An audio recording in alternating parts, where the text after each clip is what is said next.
Das war's.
Hexicans and all you crypto pirates out there, welcome to your Discourse Syndicate's FN Hangout. It's Friday night, and what an awesome day we've had today. Everybody loving that pump? We loving the pump? Well, let's say hello to the chat room. Hold on one second. We got some camera issues here. No, we don't have camera issues. Hold on.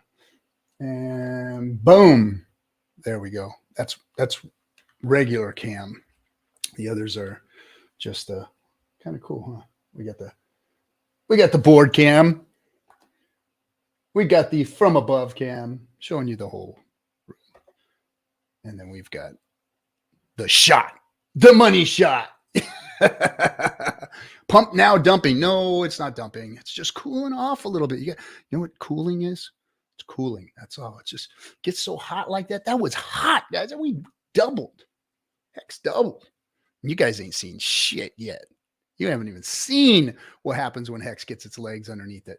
This is just a precursor. This is just a little tease for you guys right now. It's a little tease. Oh, when it goes, it's so glorious. It's so glorious. When Hex moves, it will melt faces. It just melts faces. Let me say hello to the chat room because you guys are so awesome. I can't wait tonight. Tonight's going to be a good night. I got some cool stuff to tell you guys. Milf Tony, first in line. Good evening. How we doing? Keep us up on that price. The Sapper, what's up? What's up, dude? Cranky Yankee with the hanky. Yeah.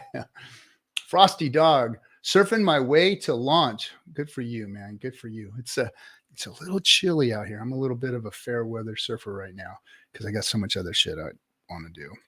Just been out of the water. It's been big waves, but cold. Hey, what's up, Crypto CPT? What's up, dude? My homie. How's it going, man? It's going good over here. Got all kinds of stuff planned for this weekend. Got to meet up with some Hexicans on Tuesday. I think on Sunday we're meeting up with some Hexicans. It's going to be very cool. CZ in the house, my lady. Welcome. Good to have you in here hanging with us tonight. Good. Says hello to Bullish too. Where you surfing, Frosty? Oh, Playa Hermosa. Crypto Surfer 369. Welcome. Frenchie made bullies. Who ain't ready? Let's freaking go. The bullies thing, man. Everybody's into these Frenchie bullies. Got some family members and stuff that have them. And I know Crypto Stylist has one. They're like really popular now. Orion. I was told we cruise the seas for American gold. We fire no guns, shed no tears. Now I am broken man on Halifax Pier, last of Barrett's privateers. Green candles make me sing. Yes, they do. They make us all sing. Sandy Beach, my lady, welcome to the show. T-Bird, Satan's Angel. What's happening? You ready? I'm ready too. Fired up. E-Type. Hey, what's up? What? MT Coiner. OG, Dougie, T-Bird, Blackwing, Hex is back. Get ready. We're talking about that too. I don't know if it's back yet. Full send, Hex again. Welcome. It is a beautiful Friday night. Crypto Cashew. I just had some raw ones this evening. My diet. I'm on my reverse diet. I am losing weight again. Getting ready for the second phase. My man Ryan from what do we got here? Crypto Compassion, what's happening? How you doing? Crypto King, Swear Works. Hey, OG of the OGs in the chat room. Mr. Prophet and Serena Alonzi, the queen, is here again. Welcome, queen of the pirate queen of the Hex Seas, Serena Alonzi. Let's see who else. Dorsey. Hey, what's up, Dorsey? My online ghosts. Hey, I'll just dropped in to see what's still afloat. There's a lot of stuff afloat. We're going to talk about some cool stuff. Elliot, what's happening? Hello, Wealth. Yes, hello, Wealth. Hector the Protector. Ahoy to you, my friend. JFK, what's up? Pump the Hex Jam. Yes, yes, yes. DGen Dougie. And who else is in here? We've got everybody. It looks like Spike's in here. Hexander, Hexcelsior. All right, I'm going to leave the invite link because this is your stream, not mine. Not mine. It may seem like it's my stream, but it's yours. I am going to throw that up there so that you have the link. Now, I'm not going to let anybody in yet because I've got a few things to say. I've got some stuff to talk about. And, you know, I'm not the TA guy. I'm not the guy who regurgitates information on a high level. I just don't retain that way. I look at big pictures. I see which direction I'm supposed to be going and which direction the smarter people than I are going. Watch what they're doing, watch their moves, watch their mistakes. And I go that way. That's how I operate. And then when I know it's safe, I bring others with me. And that was my plan all along. And that's what I do. And then I try and keep people's heads together. Why? Because most of you motherfuckers out there got your head screwed on wrong. So I try and help screw people's heads on correctly. That's what I do. That's all I do. I have a level head when it comes to things. When I get upset, testy, or fired up about something that I'm passionate about, then you might see my teeth come out a little bit. But it's only because it's my passion. I don't wish any ill or harm on anyone. I love each and every one of you Hexicans, even you dumb shits. Even you dumb shits. Most of you dumb shits, were really close to me, are really good friends outside of the Hex space.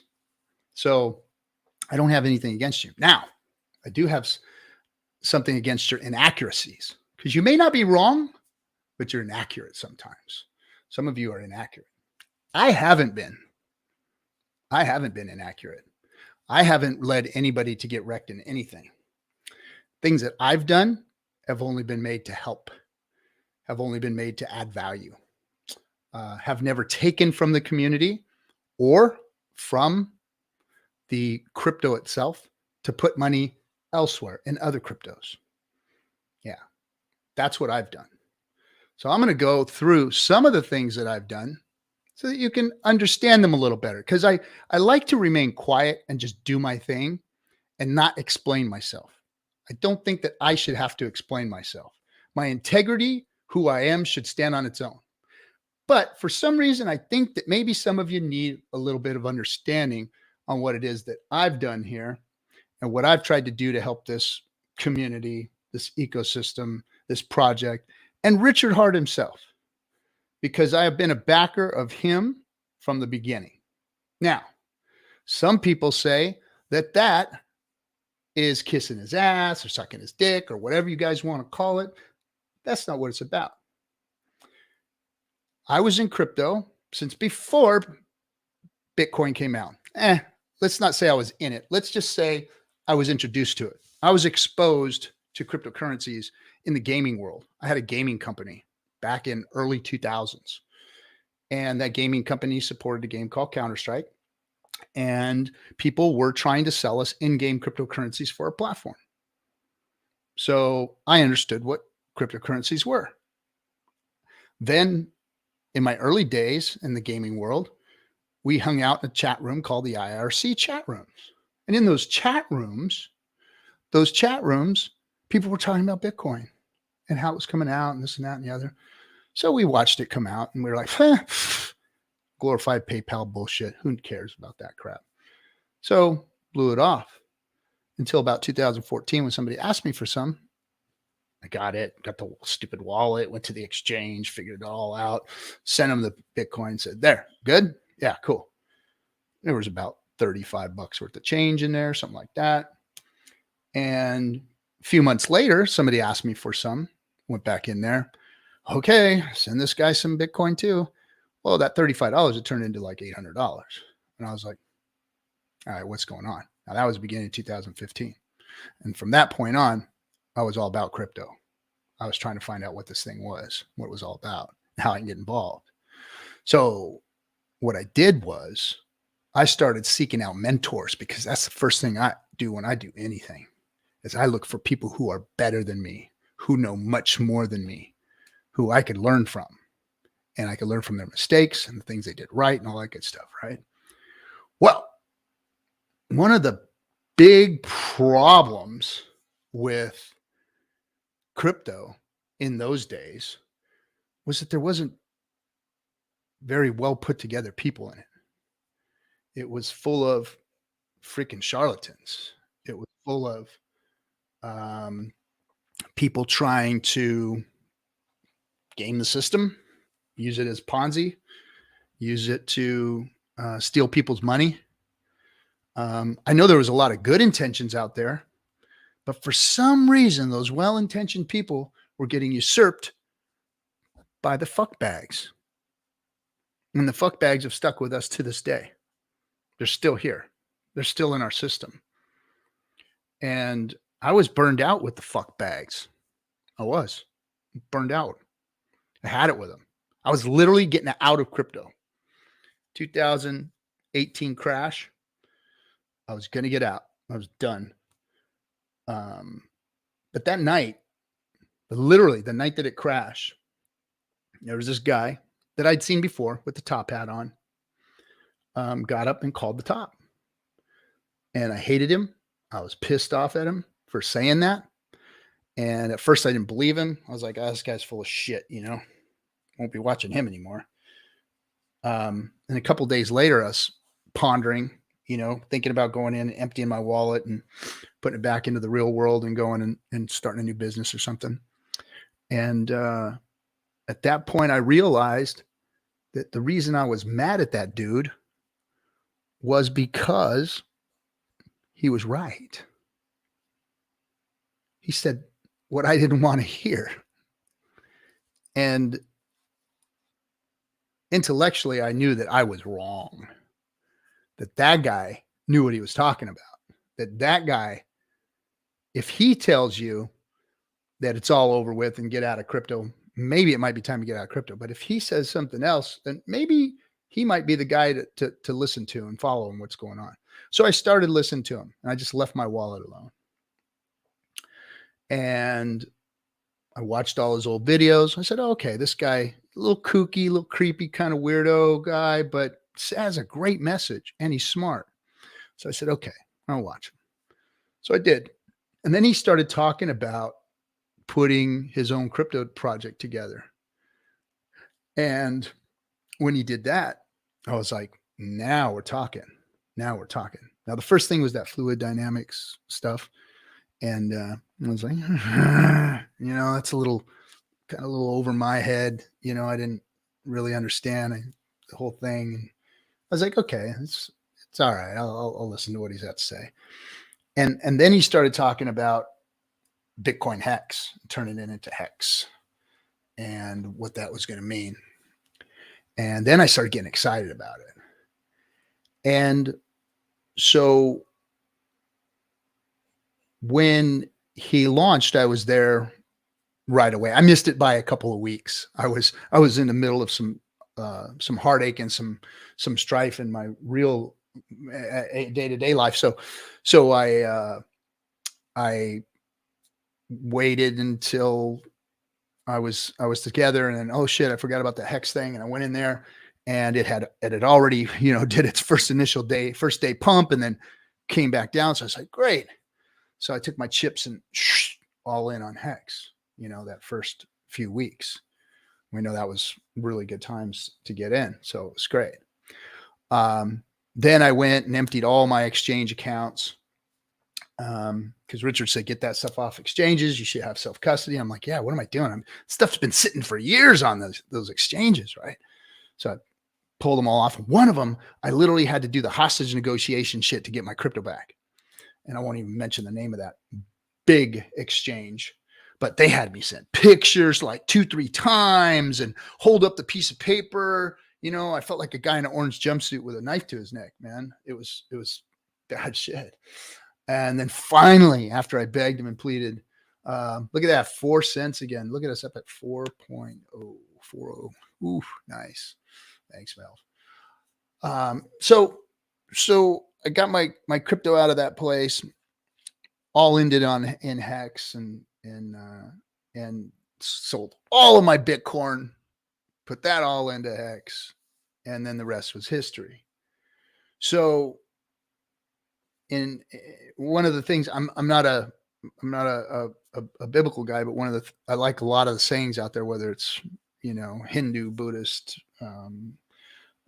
from the Hebrews or from the Bible or whatever, but to whom much is given, much is expected. I always like that saying, you know, pay it forward, give back. And that's what I wanted to do after I saw what was happening to me. I was like, man, people got to know about this. And it wasn't just because number went up. Let me reiterate that. It wasn't because number went up. That's not why I'm so passionate about this. That's not why I put in the work to do this. That's not why I've done all the things that I do. It's not because of number go up. Number go up is a byproduct, is a cherry on top of what we've got our hands on here. What we've got our hands on is global financial change. We've got a way to redistribute wealth, the highest concentrations of redistribution of wealth that the world has ever seen in this crypto space. And me being of the age that I'm at, I got a lot of friends and a lot of people that I care a lot about that aren't making ends meet. They're coming up a few years away from retirement and they don't have a pot to piss in. And I want those people to win because they worked 25, 30, 35, 40 years to have something.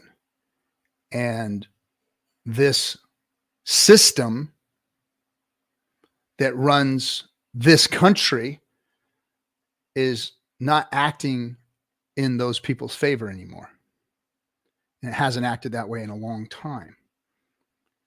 And all we've seen in my lifespan is a degradation of that American dream. From our money, our jobs, our standing in the world, our rights, everything has just been in a decline for the average everyday working guy. And we're bitter and we're mad and we don't know who to yell at. We don't know who to go up against. We don't know how to change it. So we use these tools that we have today and we fight with each other because it makes us feel a little better. Because when you fight and you're that angry and you're that pissed off and you're that hurting, fighting makes you feel a little better. It doesn't do anything. It doesn't fix anything. It doesn't change anything. It doesn't help anyone. But it makes you feel a little bit better to get that energy out, I guess. And I see that as a problem. I see that as this whole world's problem right now, is that we need to change and fix things versus eating shit and barking at the moon and fighting with each other, because it's not working. So crypto, in my opinion, could be that thing that fixes finance. Now, the global entities out there, if, and it's a big if things continue to go the way they are, if the sentiment continues to be what it is, then we could be in for what's called a soft landing on this inflation crap. And we could be in for some better days. Now, it is my opinion. It is of my opinion that we are going into a better place, and that this recession, and I've spoken about this before, I think that we are going to avert a recession. I think that we may be coming out of this. Do I think that this is a bull trap? Do I think that the whole macroeconomic situation is in a bull trap? Deep down, yes. Deep down, I say yes. Only because of historical pain, scars, and what I've seen. I think that's where we're at. But today's news in the US, the things that are happening, the way things are changing, are telling a different story. And it's confusing me a little bit, but it could be just a really good, a well hidden bull trap, or I'm wrong and things are turning around. And we are looking at, maybe the beginnings of a bull market. We could be there. So I'm being cautiously optimistic about this. But I always knew that it was going to come back. I always knew that we were going to see all-time highs again. I always knew that there was going to be a moment when the people waiting for a certain price were going to get left behind. Is that now? I don't know. Could be. And the more and more time that goes by, once you slip past 4 cents and you slip past 8 cents and you slip past 12 cents and you're into 30 cents, then these prices look really, really good and they're gone. So keep that in mind. And I think that might be a little bit of what we're seeing, is some people going, hey, I don't want to miss this train. I'm getting in. But, cautiously optimistic is what I am on this whole thing. So let's see. Ash said something that I'll look at it for a second here, Ash, but we haven't seen a negative 3 years. 2.9. And so despite people's political leanings, history is fighting your emotions. Third year of U.S. presidency since. Okay. All right. Okay. So is that what we're seeing? Maybe is a third year of this presidency's pump? Who knows? But it looks like there's some good things happening, and they are macro. It doesn't look like this is fleeting, but we'll see. We'll see. So now let me explain a little detail of some of the things that I've done for the community. Some of the things that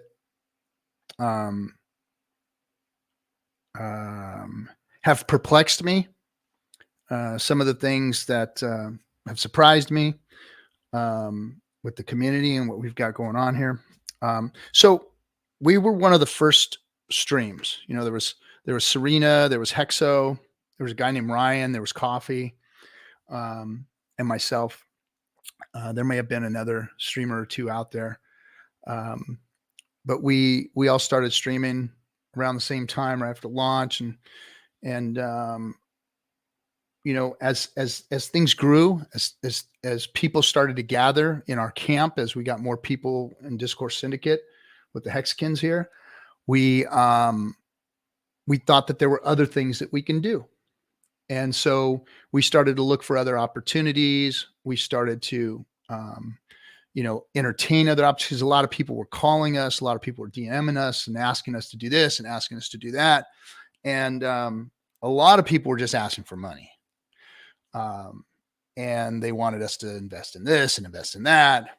And once you start, you'll see those of you who don't have money yet and you start to get money, that's what happens.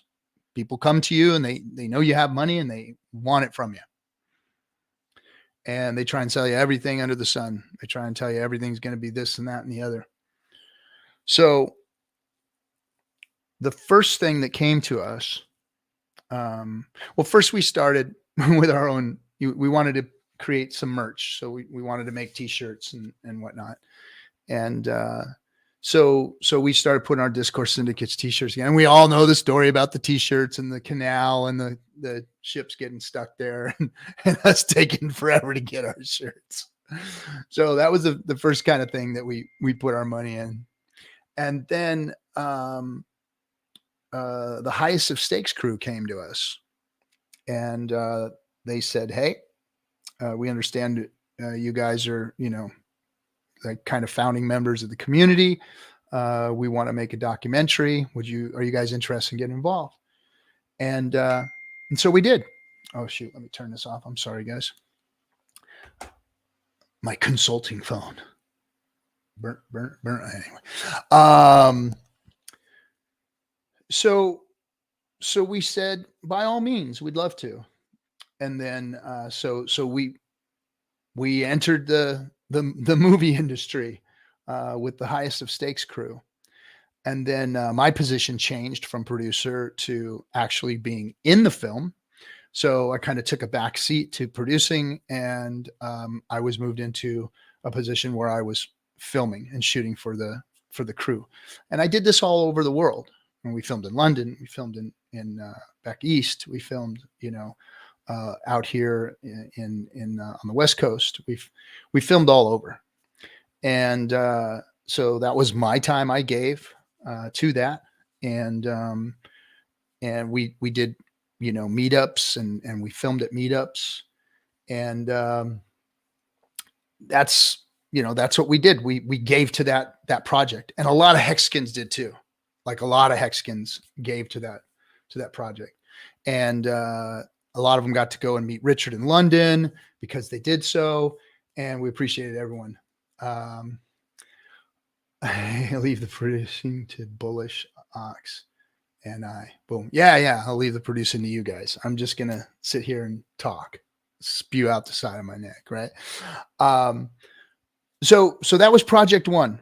And I think that was a benefit to the Hex community and to Hexicans and to Richard and everybody else, was making that film. So that was the first thing that we put together. Then another group came to us and said, "Hey, we are a small family shop that does investment opportunities for folks, and we help with tax mitigation and trusts and that. And we don't know anything about crypto, but we were told that you guys do, and that you guys have a crypto that fits real well in with our product set, and we'd like to have you guys come out here and maybe talk about a partnership." And so we all flew out to Georgia and met with them, and we all hit it off well. And their products and our products seemed to fit real well with Hex. And I was very cautious about it. I was very cautious about these folks we were meeting. We vetted them. They've been around for a long time. They've done real good work. They were all military folks, some of them even active military folks that worked at this place, that were just good, salt of the earth people, and got a great vibe from them. Like I said, we stayed out there for a few days on their ranch, and on the golf. They had a golf course where their office was, and a ranch house out there, and we all met with them and had meetings and went through the whole thing. And then we met with their lawyers in Nevada afterwards, and we inked a deal where we were going to support one another and create a company called MCA, and they were going to handle logistics, and they were going to handle these things, and we were going to handle the corporate end of it and all the crypto end of it, and boom, boom, boom. And so we created a partnership called MCA, contrary to other people's popular belief that we just use some sideline middleman, third party bullshit. That's not what it is. It's a partnership. So that's what MCA has done. Now, in a bear market, products like that aren't very popular because people aren't cashing out. So MCA is there. It's there for people. It is to help people secure their assets and to exit and onboard and offboard and tax mitigate. and to protect your wealth for your family in the future later on. It keeps all of your crypto dealings above board too. For those of you who aren't, tax evaders. So thought that was a great product to add to the community that didn't take money out of our crypto ecosystem and put it into another crypto. I thought that was a good product to bring to market. Then we decided that, and it was Kinetics and I had decided on our own that we were going to create the Hex Investment Trust. And we wanted to create a grayscale product for Hex. We wanted to bring it to market. And we brought the smartest folks that we knew on board to help us with it. And that was Wales Only. And he came in, and him and Kinetics worked their dicks into the dirt on the Hex Investment Trust. Those guys put in hours and hours and hours putting that PPM together. I was embarrassed at how hard those guys worked doing it, because I couldn't do anything. That wasn't my wheelhouse. That was their wheelhouse, and those guys did it. And they submitted this shit to the SEC, and we have the Hex Investment Trust. They built it. They fucking built it. And the SEC has to look at that every day and know that they have a product that's called Hex that is sitting in a security. So, and it's all above board. And we've been scrutinized and investigated and bend over and spread your cheeks and cough and all that good stuff. And we're still above board and it's still functioning. And that costs me money every single month because it takes money to operate these things, just like MCA. It takes money to operate them. And with MCA, the first offering that we made, there were some complaints. People were complaining about them. And I even did it first too. I'll be honest. I was complaining about the price of MCA, not the Hex Investment Trust. That's different. MCA's our tax mitigation product. So I was a little perturbed by the pricing of it. And I talked to some community members. We had some people that we had asked to kind of beta test it for us. And we all kind of thought the same thing, like it was way too expensive. But our professionals on the other end were like, no, man, that's what this is. So I did a little something with my CPA here in California. And I said, hey, I want you to build me these products and I want you to give me a price. And she did, and brought me the price. And lo and behold, it was crazy. It was insane. It was $50,000 to set it up. And I was like, wow. No wonder we're not making any money off of this MCA. We're not charging enough money for this stuff. And so come to find out, we had to adjust the pricing just so that it would at least break even. So that's where we're at right now, is breaking even on MCA. So it was a real bargain for people. And so I think that we didn't expect the demand. There was a lot of demand. So it was taking a lot of work to get everything done for everybody. So, but what a bargain. So MCA was really, really a bargain. And then with the Hex Investment Trust, even though it's a private offering at this point, it's not a public offering. It is a private offering. And if people get accredited, become accredited investors, which we do for them, then they can put self-directed IRA accounts in there, all that kind of stuff. And that means you get Hex. So for those of you who don't know, the Hex Investment Trust is non-redeemable. So the Hex that goes into that trust, you get paper Hex for it. You can trade that on the NASDAQ. You can trade that on the open market. But you can't get the Hex out. The Hex is still in there. Only the paper trades. The paper stays existing, and the Hex that's in the trust stays in the trust, locked up like an OA. So we thought it was a brilliant idea to do it that way. So on the other hand, because it is an SEC accredited, or it operates under the auspices of the SEC, I thought, right as these investigations started, that the Hex Investment Trust could be the best route to having the SEC call Hex not a security, because a security operates with it inside of it already and functions properly within the rules. And the legal opinion from the lawyers that Richard had write the legal opinion about Hex was presented to them. So they have all that. So, and it was wrote really, really well. Real good argument for Hex and why it's not a security.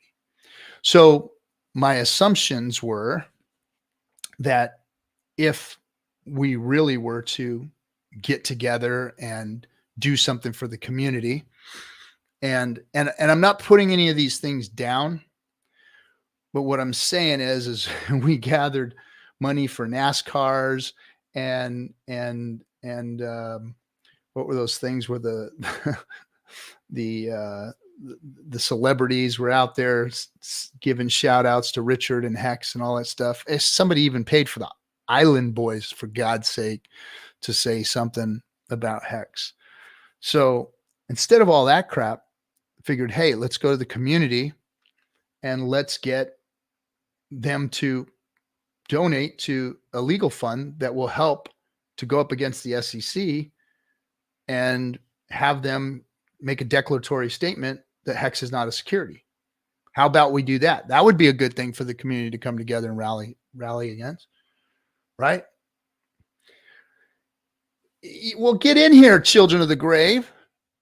You got the link. There's nobody sitting in the green room. So I'm just going to keep yapping until some of y'all show up. But anyway, so I was like perplexed that nobody dropped any money in. Nobody wanted to help with that. For some reason, that was a scam. That was, well, they never say it about me. I don't know why. I don't know what it is about Kinetics, but you guys come after him like he's look, whatever Kinetics is doing, he's my partner. He's my partner. He's Wags. The man's a negotiating giant. He's a good businessman. And we do things together. And this wasn't a scam. We weren't trying to take any money from anybody to pay for our legal bills. Hexo did that. Hexo paid for everybody's legal bills. And then I pay for my own. And then we asked the community to come help and see if we can help Hex out. That was it. MCA, Hex Investment Trust, Discourse Syndicate, all of our entities, our lawyers took care of all that stuff. That's already was paid for and taken care of. That wasn't, money given by the community. I heard people talking about us taking money from the community. Oh, those OGs taking that money, begging for money. Again, fuck you. No, I didn't ask you guys for any money. I pay for all of my shit. All of my shit. Every bit of it. Never got any fucking money from you guys. The only thing I've ever asked for is for you to help me help Hex. And some of you donated to the movie.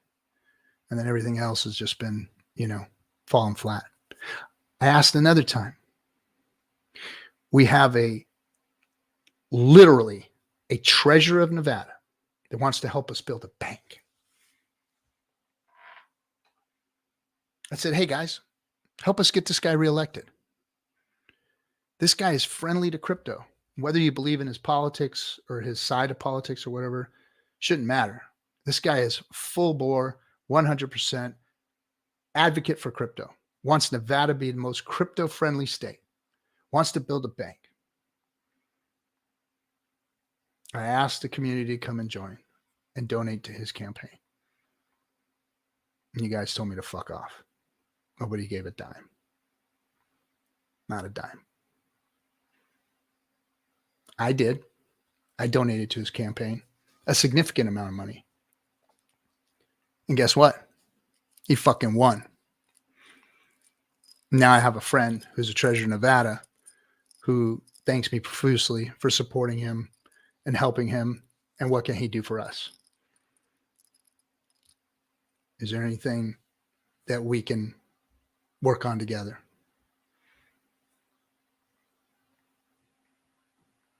Yeah, Falcon Crypto, I did say trust a politician because guess what? There are good ones out there. Whether you fucking like it or not, there are good politicians out there. I don't buy into this whole thing the government's bad. There are good people in the government. There are good politicians. There are people that give a shit about you and the laws that you live under. There are. That one gets me fired up every time. And they're on all sides of the aisles. Independents, libertarians, Democrats, Republicans. There's good people in all of those groups trying to govern. But no, for some reason, all of us out here, fuck the government. Fuck the government. You fools, man. You guys are fools if you don't see it.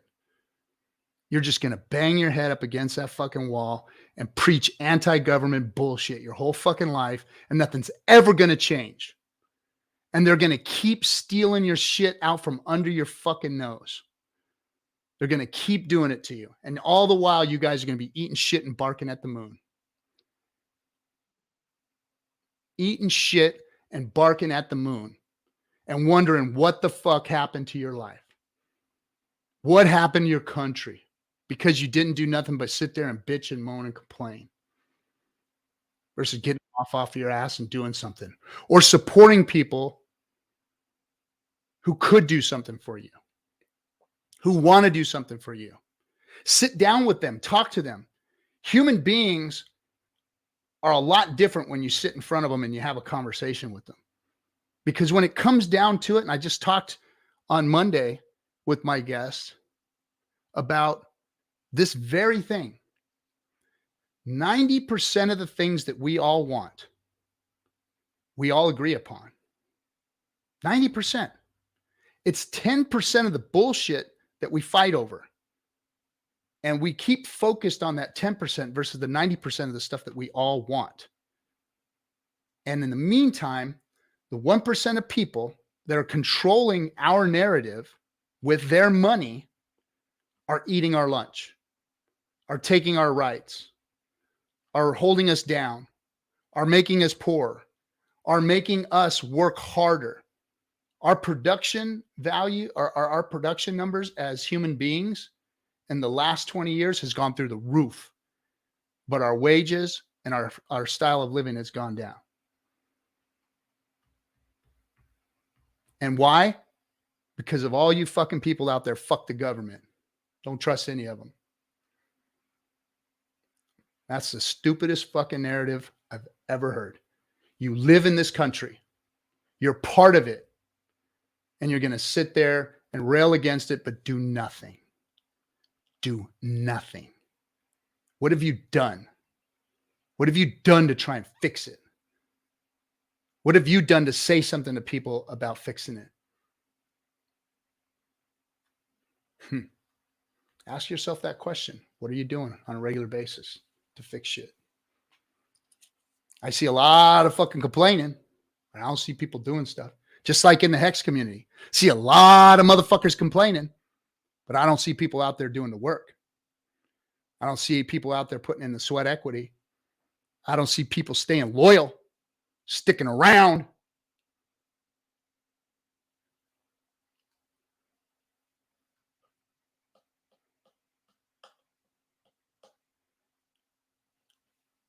Integrity, folks.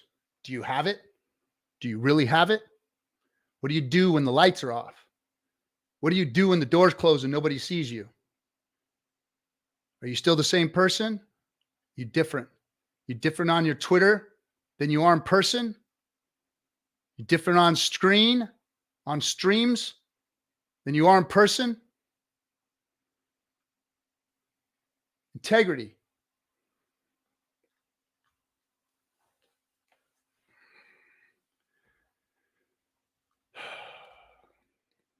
Yep.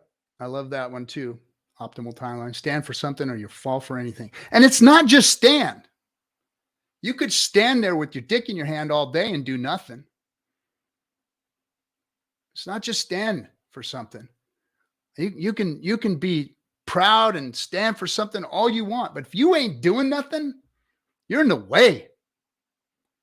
If you're out here just complaining and bitching and moaning about shit, you're just in the way. Get out of the way. Let us do it. Get out of our fucking way, man.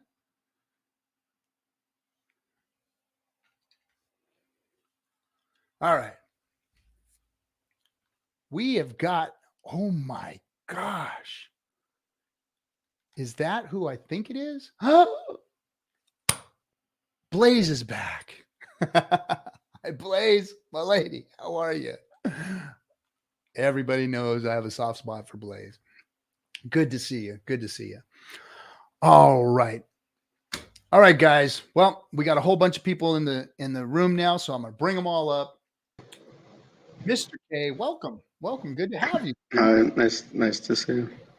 JFK 66. What's up, buddy? And everybody's favorite UFO 42. Well, I got to unmute my mic. It's unmuted. Oh, it's unmuted. So how can you mute myself? Please unmute me then, and I'll be ready in 5. Okay. So what's up? How's everybody doing tonight? Cause you got me with the Counter-Strike thing.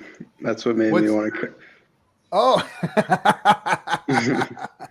yeah. I had a company that we made a platform, a social media platform. Oh boy, we could take control of people's servers and make sure that the proper game was loaded and there weren't hacks on it, and people could compete and keep scores and who had the most headshots this week and ranked all the teams, and the teams had their own pages, and we were even advertising regionally to people based on where they were playing.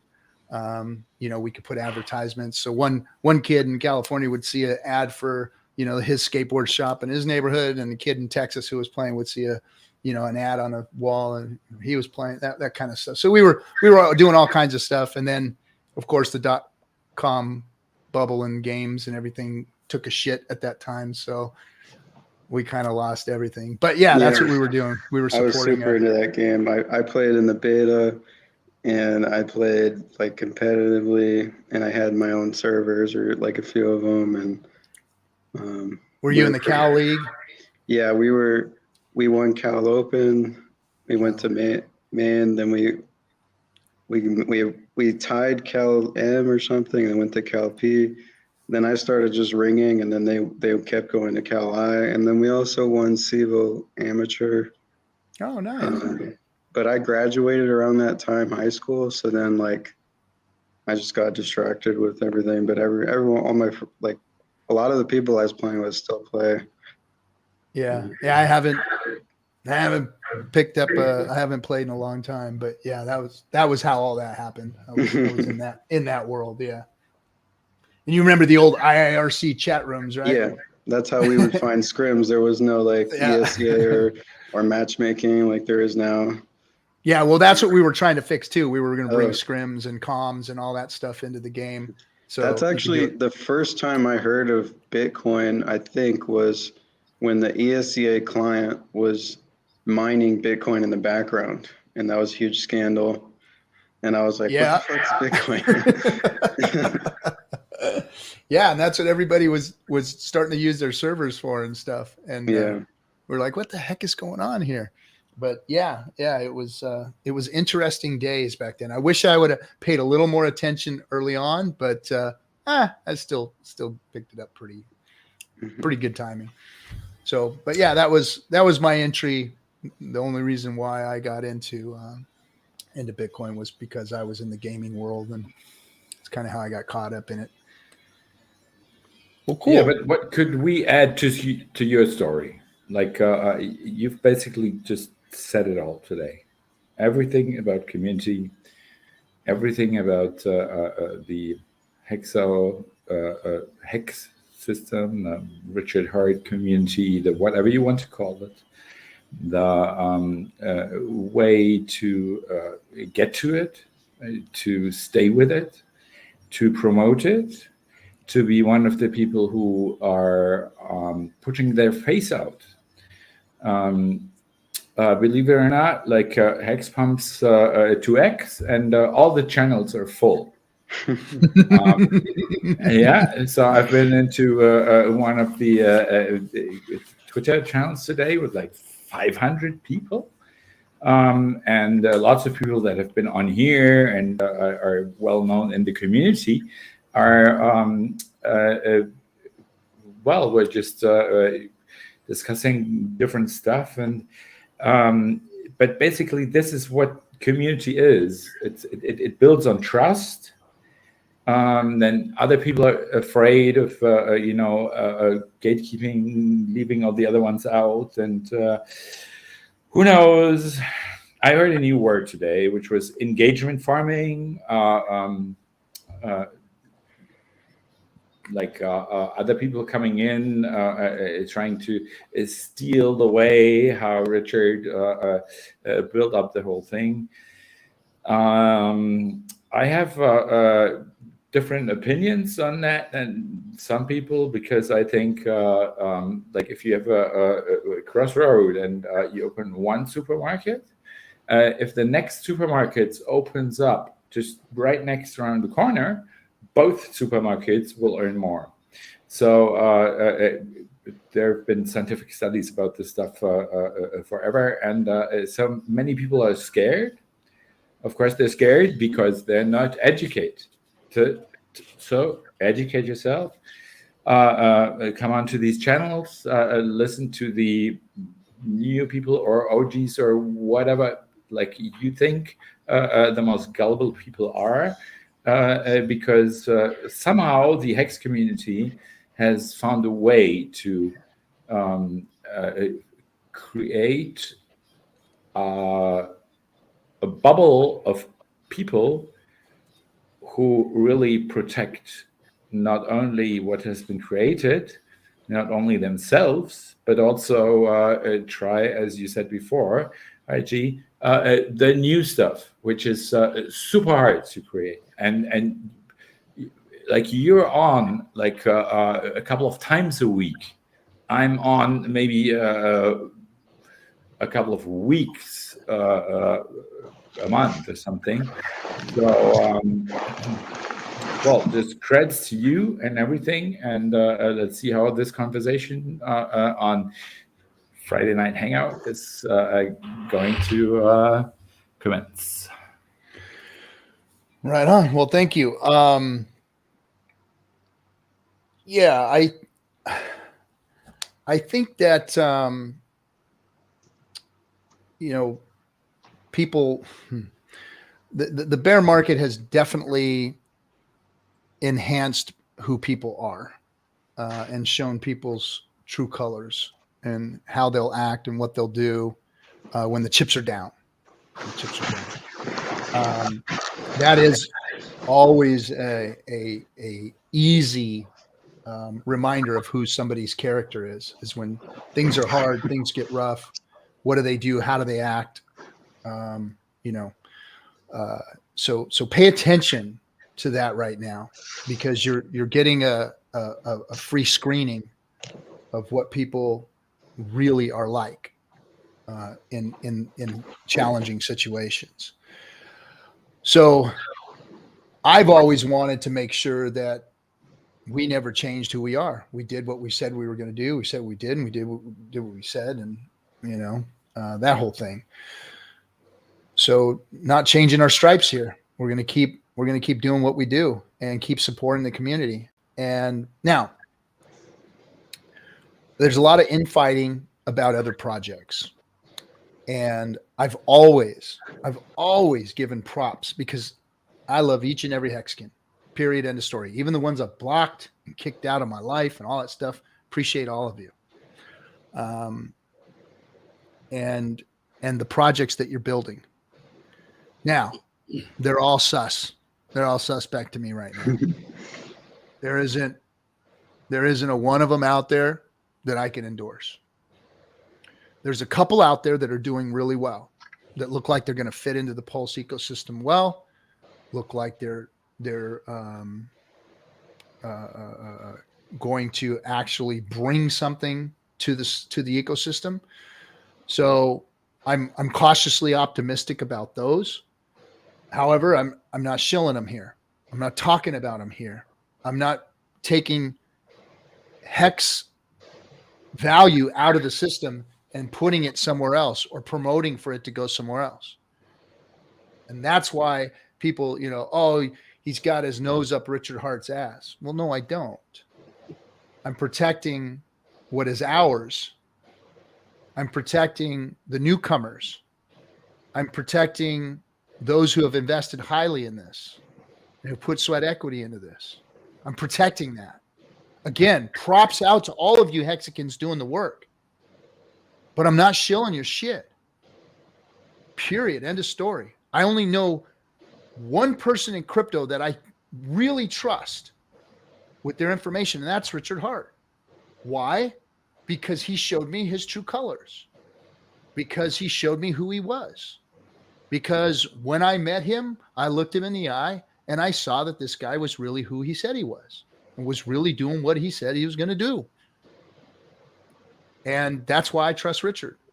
And that's why I support anything that he's put out and the things that he said. Everything that he said that we've learned from him. And it's funny because now we've got a new generation of Hexican that are learning the tenets and the teachings of what Richard put out there, Hart's Law, all the things that he put out there, the things that he's making. But they're literally shit-talking him, shit-talking his activities, shit-talking his delay in pulse chain, but benefiting from the teachings that he brought to this space that we've all been spitting out a spleen trying to teach everybody. It's awful strange to me how this whole thing is kind of turned and what the bear market has brought. And I find it disturbing. I don't know. When Richard showed me how to get out of the situation I was in and change my whole life for generations, I appreciated that. When I met him in person and I saw who he really was, and I'd like to say I can call him my friend, that means something to me. And it's not about me sticking my nose up his ass. It's about me appreciating my friend and what he's done for me. Don't ever forget. Don't mistake my kindness for fucking weakness. I am Richard Hart's friend because he's given me much knowledge, wealth, a voice. He's helped me with all that. Now, I don't have to like everything about my friend. Like I don't like everything about all you guys. I don't like everything about my own kids. So yeah, you're just super realistic, and this is the best description to me for something like community. It is about being kind, helping, friendly, coexisting, not discriminating, but at a certain point, also one of the guys you mentioned earlier is oh my God, the guy from Brooklyn, New York, whatever. And he said one thing very, very, very truly: we are not nice, we are kind. So if there is something happening, we are protecting new people coming in and protecting the whole ecosystem. Exactly. This is what I have seen for more than 3 years now, and even before. And I have seen some other communities that have gotten wrecked, and people came in and destroyed whole communities, not within crypto, but in other parts of the world. And maybe there's one thing that I could also add, because I thought about it a lot, and it came up to me because I just read a lot of stuff, like catching up on some of my emails. And most people don't really know that what we are doing today now only exists because we can use the internet. And the internet is older than many people think. And there is a community that is trying to keep the internet basically like how we try to keep DeFi decentralized. They try to keep the internet uncompromised and want to develop the internet with good things for the future. So there is like we're basically running on a TCP/IP that was invented in the early 70s.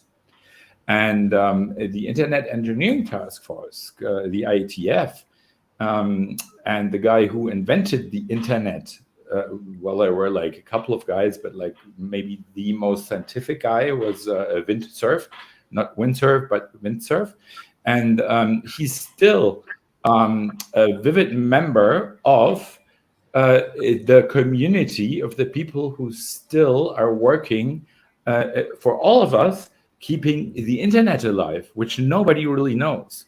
So it is a good thing to maybe look at them guys and see how they keep up the internet. They're using mailing lists, and they meet in person 2 or 3 times a year for 35 years now, which is working very well. And somehow the Hex community has done the same, even though if, some of the events have been canceled, even more people came.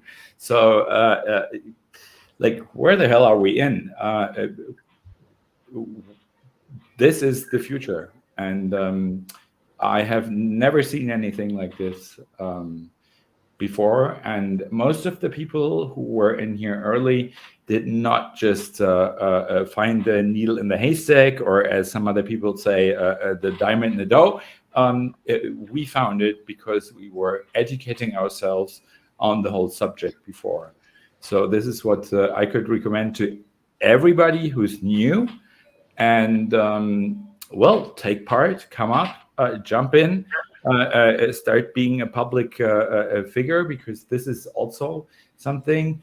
When Mati, who many people know, was talking about sudden wealth syndrome, this is a change in your life or in their people's lives, whoever experienced this. There's also a thing I would say, the choice to be a public figure, because you have to take responsibility and choose very wisely what you say, what you promote, and where you set the borders. Exactly. Because, and I've spoke to other influencers about this in private. You know, you have influence over people.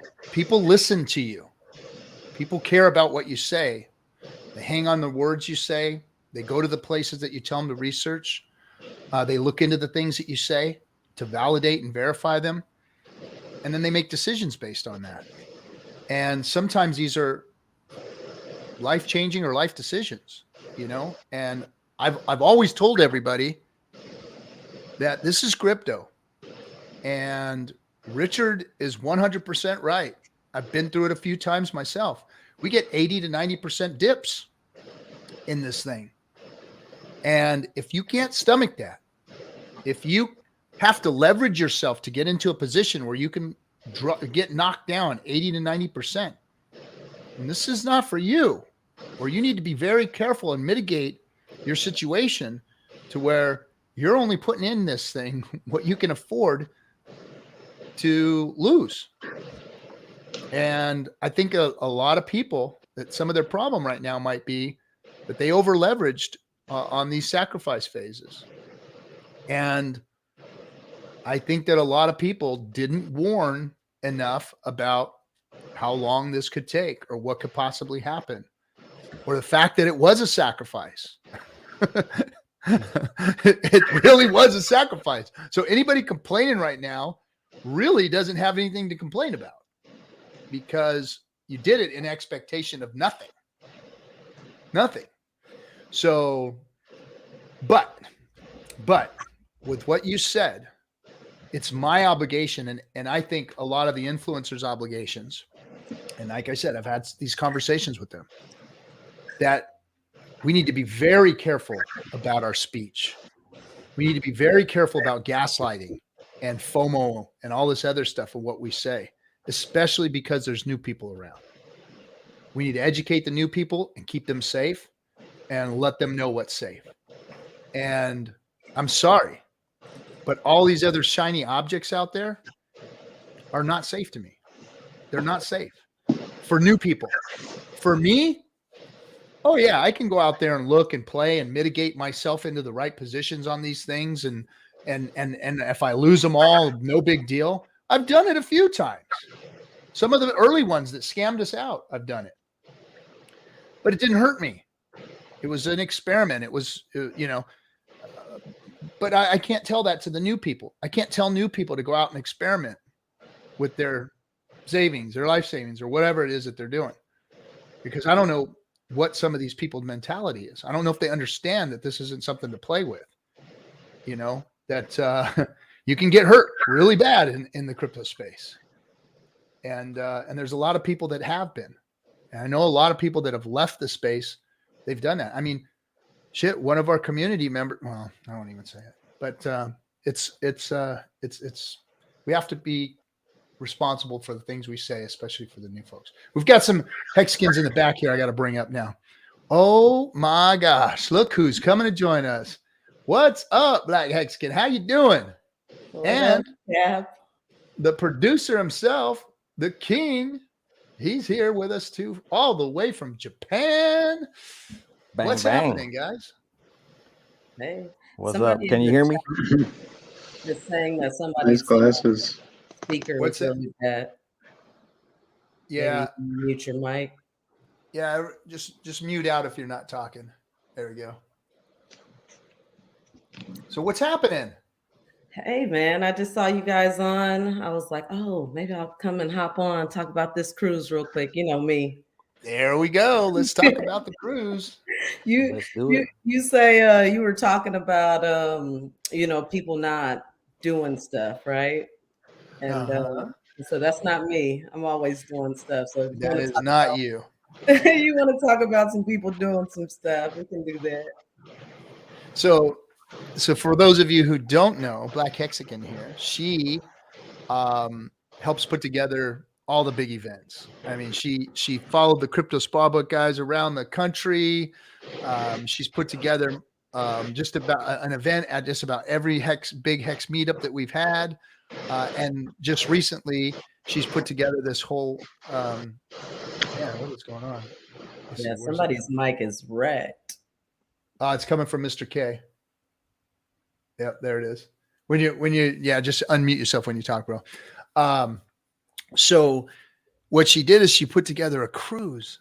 And so in April, if for those of you who don't know, we're going to go on a Hexican cruise.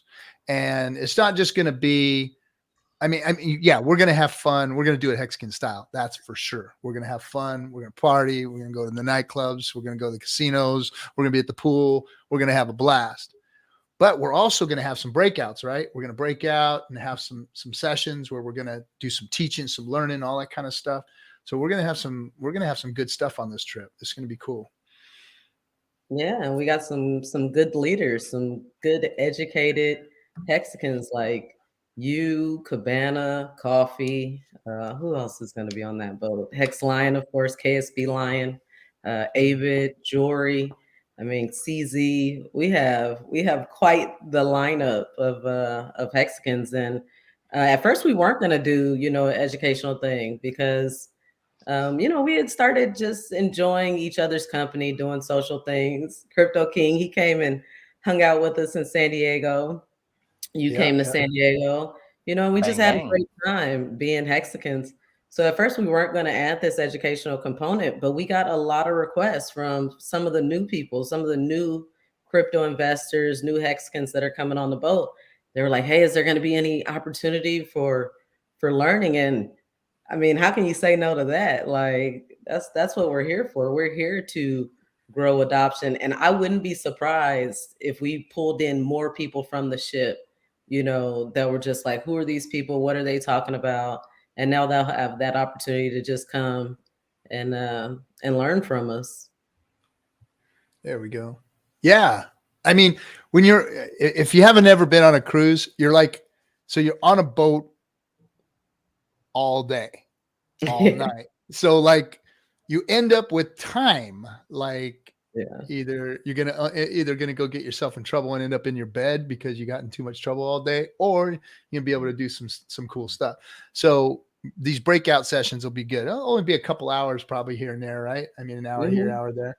So it'll be cool, and you'll learn. You get to get in front of people, and it'll be a lot of fun. It'll be a lot of fun. Yeah. One more thing I want to mention about it is the Hexi Awards.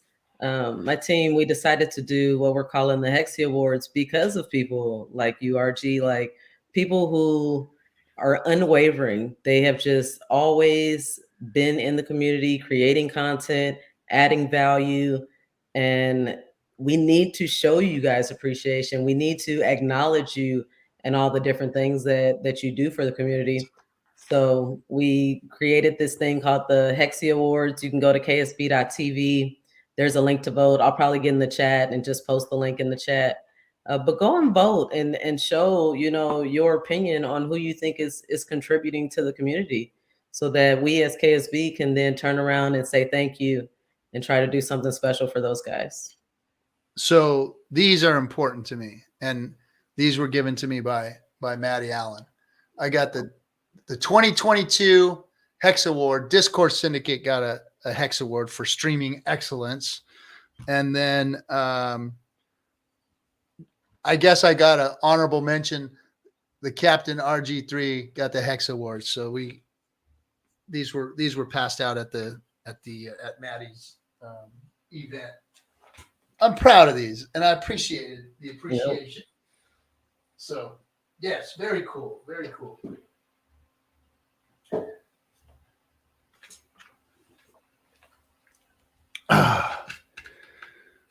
Where'd King go? What's he doing? You just come to hang out, or what are you doing, man?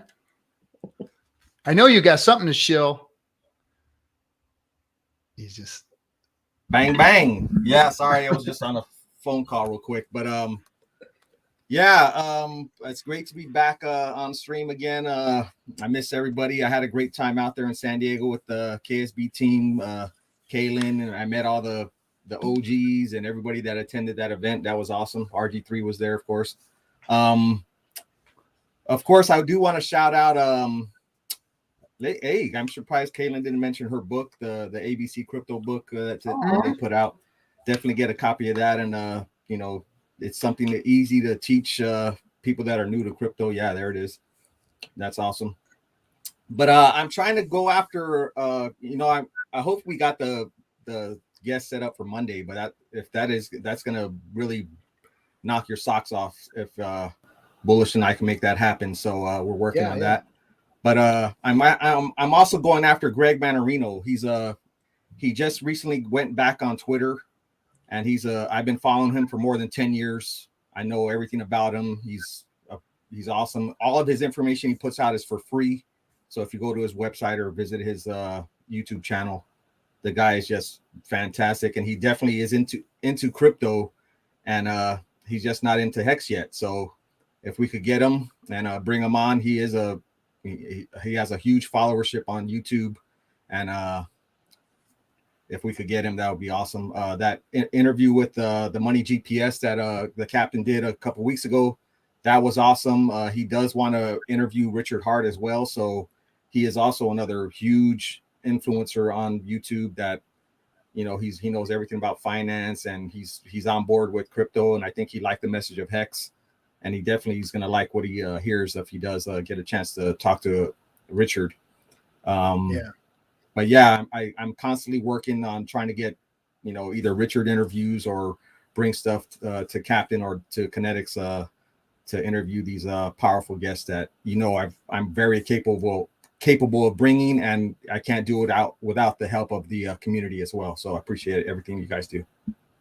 Yes, sir. Yes, sir. Good deal. Yeah. What else? But is yeah, going on? I just jumped on real quick. I'm about to go get something to eat. It is my lunchtime here, but yeah, I love y'all. Captain, keep kicking ass, and yeah, stand your ground. You need to stand something and make shit happen. And Captain is absolutely right about that. So everybody keep doing what you guys are doing. We are winning. We're going to continue winning, and it takes a community to do it. I love you. Yep. Peace. Yep. Bro, thanks, man. Peace out. Where's the lunchtime? Like the Middle East, or? He's in Japan. Okay. Yeah, he is a connoisseur of people who spit information. I mean, he knows them all. He sits in chat rooms like all the time and interacts with these other influencers and brings them to the table, and they come on the show, and he's brought us guests that we could have never even imagined having on this show, you know. Yeah, I think I've talked to him in the Pulse chat, voice chat. Yeah, he's great. He's great. Another hardworking Hexagon, just like Black Hexagon here. Just they're putting in the work, doing the things that you know that we all should be doing. We all should be putting our time. If you're look, not everybody has to do something, but if you have the passion and the desire to, and you have a skill set, put it out there. You know, put it out there. I mean, even streaming, there's a lot of people that don't like my streams. You know, I don't get the numbers that a lot of people do, but some people do. I've affected people. I've brought people to the table that have done things in this space that have helped Hex. So we can all do something. Like somebody might like your style better than they like Crypto Coffee style, or, you know, or Johnny Chaos's style, or whatever.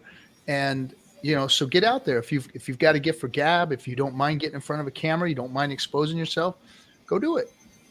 You know, go do something. I would totally agree. And also add to this that there are so many other people in the backgrounds that are doing, let's say, all of the admin chat stuff, and taking care of the Telegram stuff, taking care of your streams, other people's streams.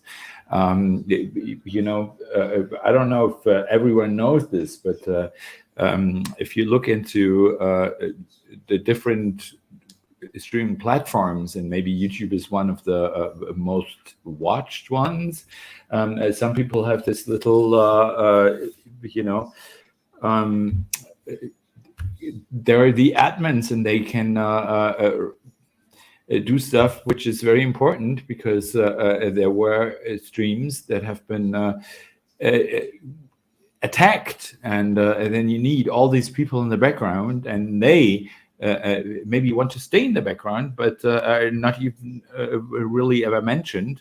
But also shout out to them, and like whatever you want to add to the community, just try, ask some people, go ahead and speak to all of us, and everyone will give you a very nice answer, I guess. This is what has happened to me, at least. Excuse me. I got a quick emergency to run to. I just got to run upstairs for a second. I'll let you go. I'll be right back.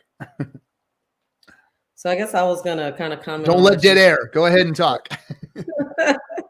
About, just getting involved in your own way. Because, everybody can't do what everybody else can do, right? Maybe I have the backing, the team to be able to throw a large event. But that doesn't mean that you can't get involved on the local level. Throw a little small meetup at a local restaurant. Like, it reminded me when I saw Briz in the chat, because I know he has a meetup coming up just at a brewery. Just bring your, just come, pay for your own drinks and talk with like-minded people. And that's easy to do. It's easy to just say, I'm going to work on my local community. I'm going to be a resource to the people that are around me. You know what I mean? If social media is not your strong suit, if you don't want to stream and be that type of public figure.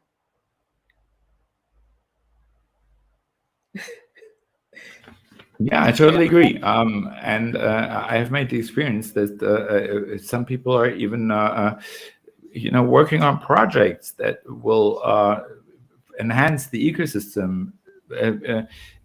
It's not just about marketing people, like maybe us.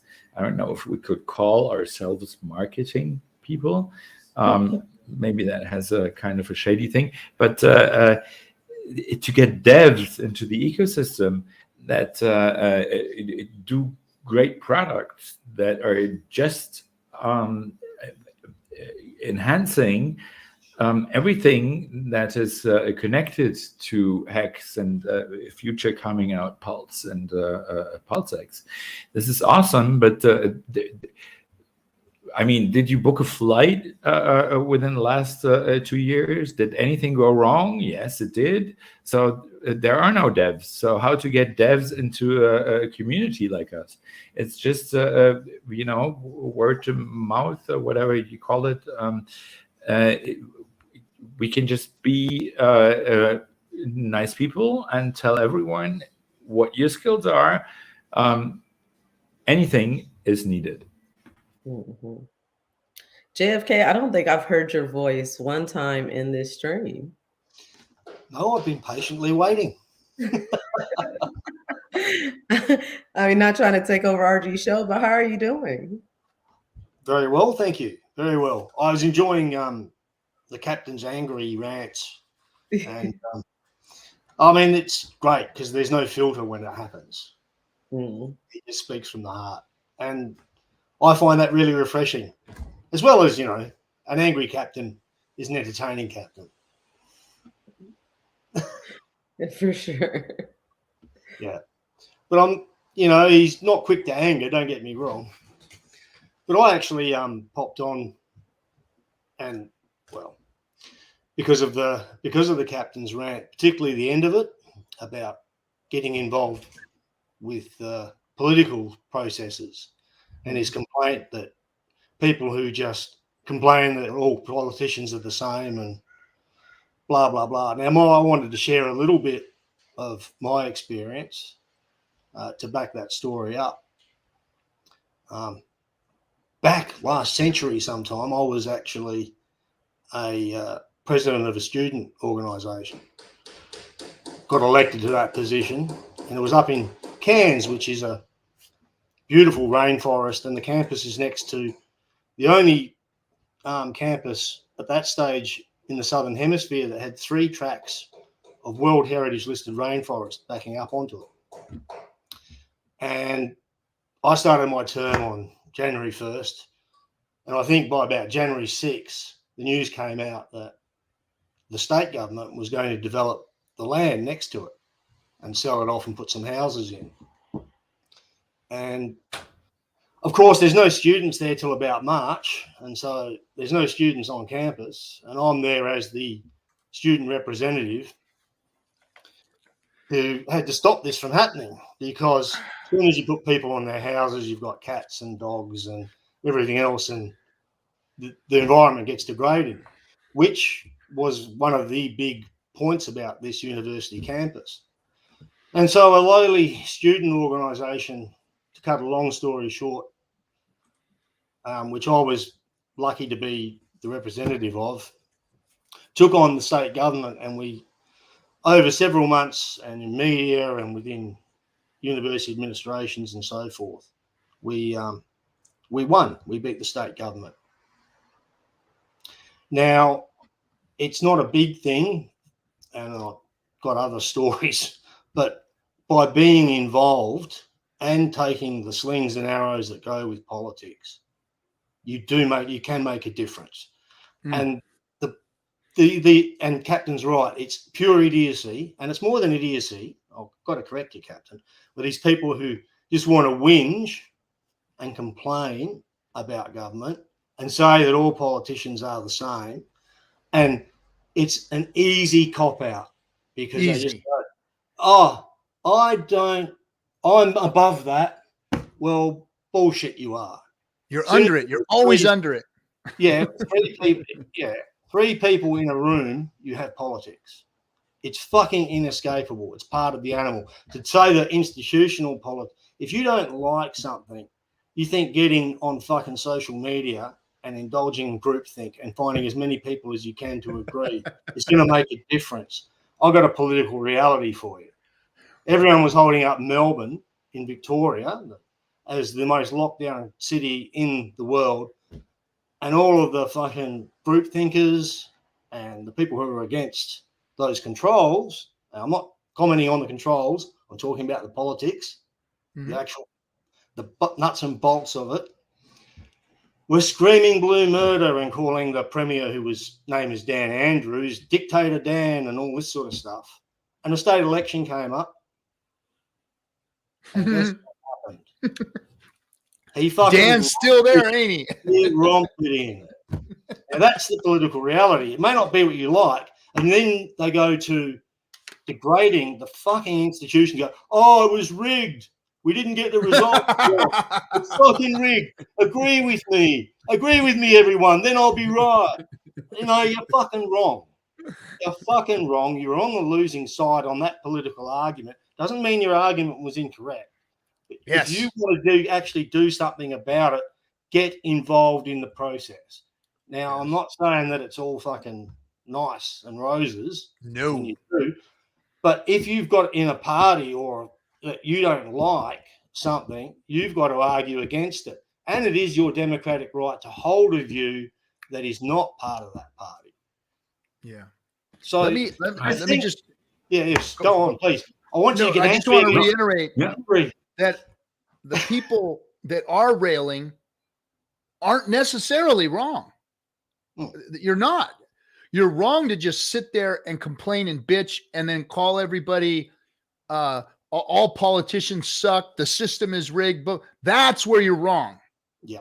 That's where you're wrong. I'm just going to sit on my ass and see how many people I can get to agree with me that everything's all fucked up. And then that'll make me happy. That's wrong. You know what that is? It's not your argument is more than likely right. The fact that you want your rights back, the fact that you want more civility or you want things to be better. Yes, you're right. But the way you're going about it is wrong. It's not only idiocy, Captain. It's cowardice. Exactly. It is. If the more you fucking use your energy on social media to gain groupthink, thinking that's going to translate into electoral success, the example I gave of Victoria was in social media. If they were the only people that voted, that would be it. That would be it. Would be over. But they didn't get that result. And why? Because they were too cowardly to fucking get involved in the political process. And they just thought groupthink would change it. And it doesn't. It's a waste of energy. Anyway, I just wanted to back you up on that. That's why I hopped on, because I love you. But when you get angry, I was saying earlier, Captain, there's no filter. I love it. It just flows. It just flows. Yeah, I mean, I just and it's not anger, it's passion. It really is. It's some people tear up. The the Marine yelling, teeth gnarling thing comes out on me when I get passionate about something. Like, they say, show me your war face. We all had a war face when Marines have a war face. When you're going into action, and that's kind of what comes out of me when I get passionate about something, because I care about this community. I care about the world. I care about people like you guys, all of you here. I care. I really, really care. And when people are fucking with that, or people are calling me disingenuous, I take offense to that. When people are out there trying to hurt this community, I take offense to that. And I think it's my responsibility, my duty. I'm accountable to myself to make sure that people know that I won't stand for it, and that I stand up against that shit, and that I'm here to try and expose this to the world. And with help like good people like you, get it done. And not bullshit and pussyfoot around and do all the shit that people have done for years. I want to get this done and get it done right. And get people up off their ass. Get up off your dead ass and go do something. Yep. Let's do something here. That's what this community is for. We're not here to just fluff each other up and be happy and just be cool during a bull run. I'm here to make a suggestion as well.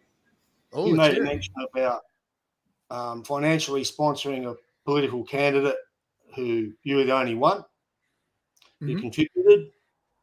And I'd like you to repost a link so that those Hexicans who can, there are some Hexicans who are still consolidating. There are some who are better off. And those who can could contribute to this guy now, because it doesn't matter that he's been elected. It shows support for them. And the reality is, particularly in the American political system, is that money matters. Yes. Money 100. matters. This is showing the statistics. For one of the last local big fundraising things in the US, I saw a statistic where there was a car industry, all industry, and then crypto was number one in giving. Well, that was bribing. because of SBF. Yeah. I think he ran the numbers up on that one. Yeah. But Captain, if you would, at some stage, whether it's on Twitter or on stream, post an address. Let's see if there'll be people willing to actually give what they could to somebody who does the right thing for Hexicans. That actually, and let them know when they're in office that you're giving them a bit of political lifeblood to their system, because you support what they're doing. And I don't care if it's a Republican or a Democrat or a fucking independent or whoever. The message is that there is a community, and if that you have a symbiotic relationship within the political system.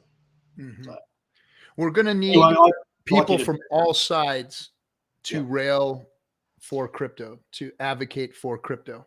We're going to another political reality is you don't back one horse. Yeah. Because the smart money, the real big smart money does. They give money to all sides. Yeah. That's what they do. That's what they do. Because they know that no matter who wins, they're going to be able to influence that even more. They're going to get past what they want passed by influencing those that win. So if they influence before they win, and then they influence after they win, then they're going to get their shit passed. And that's the sad reality of money in politics. And I'll say one other thing too. There'll be a lot of comments going, "Fuck that! I'm not going to give my money to politicians." Blah blah blah, and that's fine. If that's your belief, that's fine. But those who want to reward those who are actually not cowardly and will be get involved in the political system, those whose interests align with ours, we shouldn't be afraid to back them, because it matters. And we should do that basically on whether their interests are aligned with ours, and not about political parties or the social media mob is going to say about it. You know, Mhm. think for your fucking selves. You know, Yeah. just be I- able to think for yourself and not fucking just try to look for some form of celebrity and groupthink on fucking social media, because, as I stated, it's irrelevant. It's politically irrelevant. You're not making a difference there. You might be sharing information, and that's important, but in a purely political sense, you're not making a difference. No. Yeah, but I like that this topic is coming up after all, because everyone who was talking about politics for like in the first 2 years, people were kicked out, and now we realize that crypto and us are making a difference to society and the world, and mostly this is still ruled by stuff that is called democracies in our world. Different in other places of the world, but we are already political figures as well, and we should treat this thing crypto, and especially the DeFi part, and then the hopefully upcoming de-everything part, which is going to be called algocracy, because you couldn't put anything into, not anything, but like more than just finance into contracts. This is going to be the future. Yep. And it's just beginning with DeFi, with Hex. Hex is really the beginning of DeFi. And I think this next bull run, this next couple of years here, I think 2-3 years, we're going to see crypto really DeFi crypto take a stronghold in global finance. It's going to be interesting to see how much adoption we actually get, and hopefully things will get easier in the crypto space, and we'll be able to onboard multitudes of people. That's my hope. And institutions. And institutions. Yes. That's where the money's going to come from. Oh my God, my mic is still on. Okay. Yes, institutions. That is especially in the US a problem, because they have so much regulate, all that stuff that they have.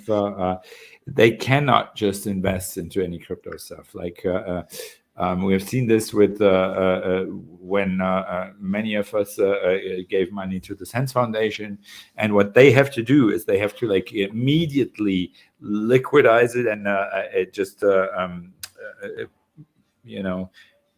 so they cannot really invest into crypto yet. This might be changing. Then I think the whole crypto idea is going to be not only a new asset class as it already is, but it will be like in its whole be overtaking some other asset classes. And this is going to happen more fast or more slow. Some people say like maybe 3 years, 5, 10, 15. Who cares? Because it's going to happen. And then we have a bit of a new world, because this is an asset class that has functionality, because it's programmable. Nothing like this has ever been there. There has not been anything like DeFi, and more things will come up. And I'm like in the short part for some stuff, like IG started with things like and then I had some personal stuff to care about back then and stuff. Like you could be very, very pessimistic until day after tomorrow, but if you look into the future, I'm super optimistic. Well, what's up, Kinetics? What's up? I see we're talking about Borophyll over here. That's what it sounds like. Well, you're pretty dark, which is okay. No, I will not make out with you. Some of you will get the reference. Some of you will get the reference. You just jumped into the middle of a conversation we've been diving into as the show has been going on. So yeah, you stepped into the bore phase, I guess. Well, I know there's not a whole lot of time left in the show, but I wanted to say, hey, I'm taking the family to the mountains of Utah to go do some skiing this weekend. Nice. Good, Yeah. good. Go play in some of that cold, fluffy white stuff that you're so scared of. Just before you came on, Dreadfully afraid of. Why would we leave perfect weather for that? Exactly. Like I said, as soon as I'm done seeing all the beautiful beaches on the world, then I'll start taking up skiing. Okay. Well, I'll take you up on that. Yeah, as soon as I've visited all of them. Chlorophyll, more like borophyll. T-Bird gets it. That's right. Well, it's interesting that you chose to jump on just as we were talking about getting institutional investment into Hex. I thought you might. I talked about that with coffee today. I don't know if anyone caught my stream with coffee, but we talked about that today. Oh, sweet. I'll look it up.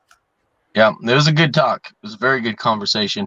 We're trying to get as many mom and pops that won't touch crypto get their IRAs and 401ks into Hex via the Hex Investment Trust before the institutions come in and start muddying up our waters. Yep. That's where everybody's money is, in our IRAs and 401ks.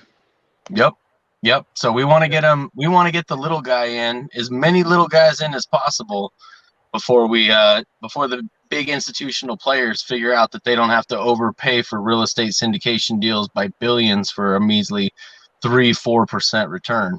So once they figure this thing out, man, they're going to own more of it than we do, just like Bitcoin. It's going to be the same situation. So let's try to get as many people in there and get them wealthy as possible in the meantime. The Hex Investment Trust, 506C. Hey, quiet for a second. 506C registered private trust for accredited investors only. I just have to throw that out there. So, yes, Hexen SB, he is in. And you are welcome, sir. You are a good individual. You've had such great, brilliant insights on things, not just in the Hex Investment Trust. And so we appreciate you, brother. Thank you, man. But we do have people in the chat that are in the trust.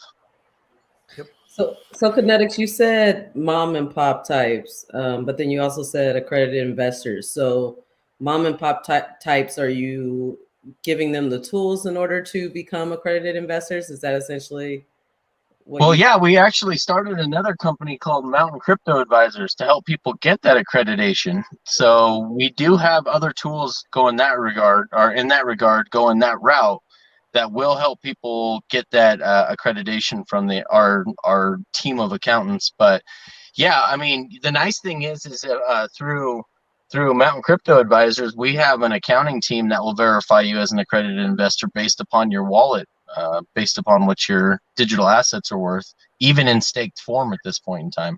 So absolutely. Wait, does that mean I could get loans against my crypto? In theory, no, we don't. We don't Okay. do loans, and we don't take anybody's keys. We are not a third-party middleman that takes people's keys. Oh, nope. That's great. So you are registering their crypto in their wallet for their somehow. Not registering them, verifying it. Just verifying through a CPA that you are an accredited investor.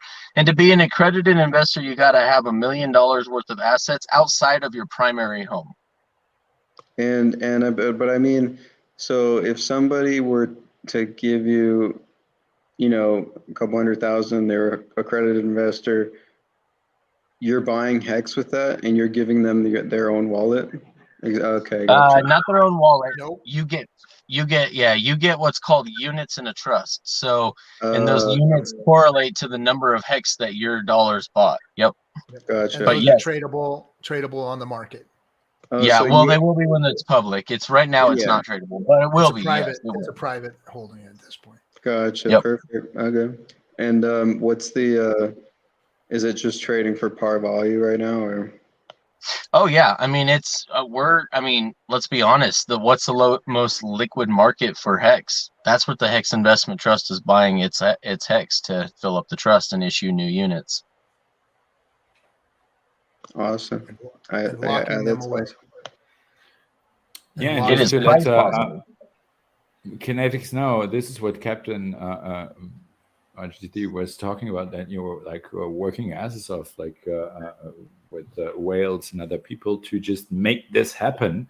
And but you also cannot forget, and I see on your page that you have covered maybe 48 countries last time, maybe 52 now. I don't know if you're in EU yet, but I don't know where all that money is, and it's not only in the US. So It's a great question. It's a great question. Would you like an answer to it? Yeah, and most of the conversations no are is not what very that's what I US focused, but the US, let's say, is nowadays only maybe 20% of everything. No, and no. So if you are in a jurisdiction, a state, or a government that allows you to invest in United States securities, you are eligible for the trust.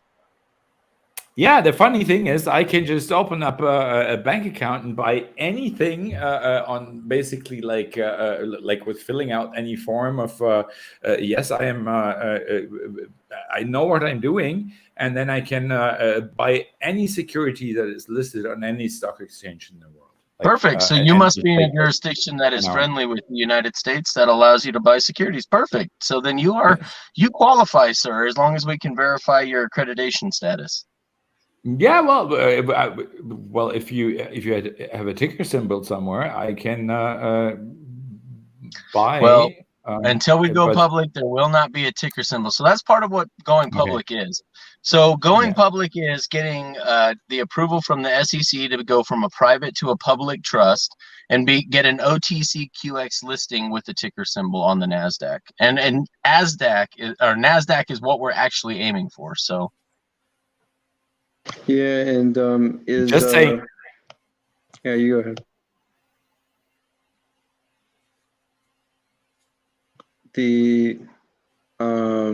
When it goes public, you don't need to be an accredited investor anymore. No, you will not. You'll be able to, as soon as we can get approved on over-the-counter trading desks like Fidelity or E-Trade or what. I don't even know it exists anymore. I don't mess. I mess with crypto, man. I don't mess with. I actually have, some of these financial advisors are going to have to get we're going to have to get pre-approval for their financial advisors or the big firms for the financial advisors to sell our product or at least offer it to their customers.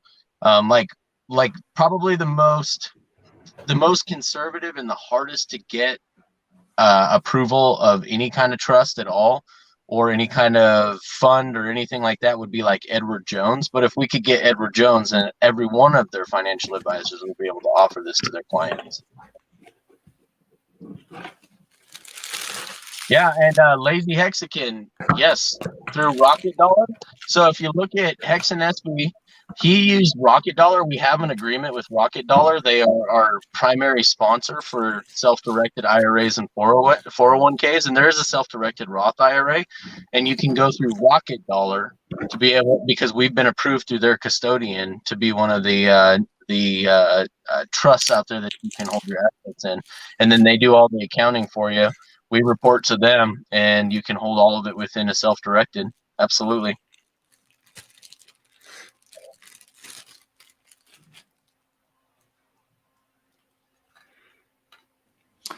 Yeah, well, and I appreciate all of what you're doing, especially with probably the advice. I have never reached out to you guys. I've reached out to you because of other things, but not because of the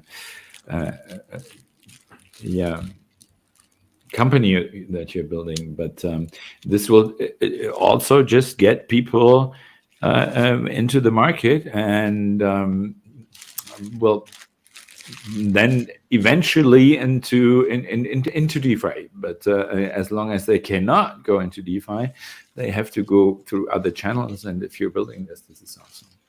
Yeah. Yeah, thanks, man. Appreciate it. Thanks for the kind words. We're it's been a long, windy road full of lots and lots of learning, and let's just say the learning curve was very steep. So. Oh, by the way, Satan's Angel, this is a great question. I forgot to mention this to everybody on the last 2 streams that I've done. I did an AMA for Telegram chat, and then I did Coffee's channel today talking about the Hex Investment Trust. And I forgot to let you guys know, you guys get a copy of your units of the trust when Pulse Chain launches. We are giving the Hex copy on the Pulse Chain to the investors that are in before Pulse Chain launches. Yep. So you're gonna get additional units of the trust just based on the fact that there's a fork, and it creates free money for everybody, as we know forks and airdrops do. Free money. The best kind. I keep forgetting about that, Captain. Me and Wales keep calculating with how much is in the trust, how many X's it needs to do, which it's not super huge for us to go public. So we need 50 investors and or $10 million in assets under management. And I keep forgetting to calculate the Pulse Chain, the doubling of the coins once that does happen. Does that double our investors? It doesn't double our investors. It doubles the wallet. And it doesn't even necessarily double the assets under management. It just, the coin count doubles. So love that pirate accounting. Yeah, we'll call it pirate accounting. Well, we just doubled everybody. We'll do as loose accounting as the regulations will allow us to, in favor of the investor. How about ETH Hex? And ETH POW. POW and what's it? POW and what's the other one? Yeah, you mixed it up. It's like POW and ETF. Yeah, there you go. Man, we got a lot of really positive comments in here in the chats. I think some of our detractors have been proven to be liars or just ignorant to the facts around them, and people are really starting to wake up to what it is we're actually offering and how great this is for this ecosystem and adoption and bringing real money into the system from legacy finance. And we really appreciate you guys seeing that, and thanks for your guys' support. I'm seeing a lot of good comments as of late. Yep. And remember, scammers and scumbags and losers end up going away. Yep. It's just a matter of time. It's funny because it's like anything. You guys just got to wait it out to see who's still around at the very end and who is, and it'll become very clear who the good actors were, who had good intentions and means for the community. Yep. We are not supporting ETH Fair or ETH POW, Lazy Hexican. That doesn't mean those coins don't exist, but we are not going to support that in the trust. The accounting isn't going to be worth it for the values in there. It's just not worth anything. So. No. And the minimum fund investment late 28 is $10,000. That is the minimum subscription agreement that we can offer. Thanks, bro. T-Bird's the man. That's my boy down under. And I love JFK6662. And these guys got to hang out and go watch Jake Lund fight. I'm jealous. I wish I could have hung out with those two. I know. Go to Australia and go hang out and watch Jake. I mean, that would be great. Dude, we got to figure out how we do that next time. We got to get to the next one. I don't know if the next fight's going to be in Australia. I've heard, I mean, it was pretty much straight after the fight. There was talk of Singapore or Malaysia. I'll go to Malaysia or Singapore. I'll go there too. Yeah, Singapore, I think, was where the next big one was. I think he was invited to. Yeah, I'd rather go to Australia, but I'll take those two as a close second. Yeah, take the safe option. That's right, Captain. Right. Yeah. Hey, Black Hexican, what's going on in the world of touring, man? Tell us everything good going on, because you guys are doing great work too. And I freaking love you. And I want you guys to keep up the work that you're doing. And I want everyone else here to know what you're doing, because I want everyone to support you. Sure, yeah. Let's redo it again since Kinetics wasn't here. Yes. Yeah. Let's let him in on it too. There's nothing wrong with a double shill. No, I won't go so much into the cruise because I don't know if that's my sound or somebody else's sound. Because you guys already know what it is. It's the Hex Cruise, hexcruise.com if you want more information. But my team, KSB, we're focused on education like we've always been. And we're stepping up, our methods of how we're doing things. We definitely want to get back on the road. We definitely want to do workshops again. And really my focus, I homeschool my kids, right? Like I have a big issue with the education system. For 15 years, I worked in education and private education though, Christian private education, because of the fact that I didn't like what the public school system had to offer.